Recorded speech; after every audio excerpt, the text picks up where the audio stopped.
Hello friends, এই দেখো গাছের ফুল কি সুন্দর লাগছে দেখতে। আজকে আমাদের এখানে দশহরা, মা মনসার পুজো দেওয়া হয়। আমার ঘরেই মা মনসা রয়েছে, আমি পুজো দিই মা মনসার। মা মনসা আমার বাড়ি খুব জাগ্রত। ফ্রেন্ডস, তোমরা দেখছো আমার ঘরের কাজ এখনও শেষ হয়নি, তাই আমার মা মনসাকে এইভাবে রাখতে হয়েছে। এটা আমাদের অষ্টনাগ, আমাদের মা,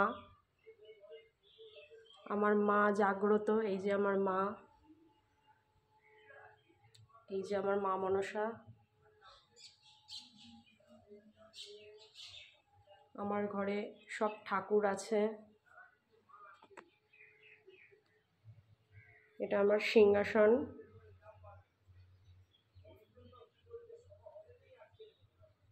একটু পুজো দেব।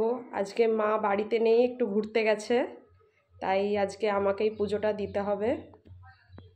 আমি পুজোটা কমপ্লিট করে নিই ফ্রেন্ডস, তারপরে আবার তোমাদের সাথে কথা হবে। ফুলগুলো এত সুন্দর লাগছে যে কি বলবো, গাছ থেকে পেড়ে নিয়ে আসলাম এক্ষুনি। ঠিক আছে, চলো ফ্রেন্ডস, বাই। পুজোটা সেরে নিই।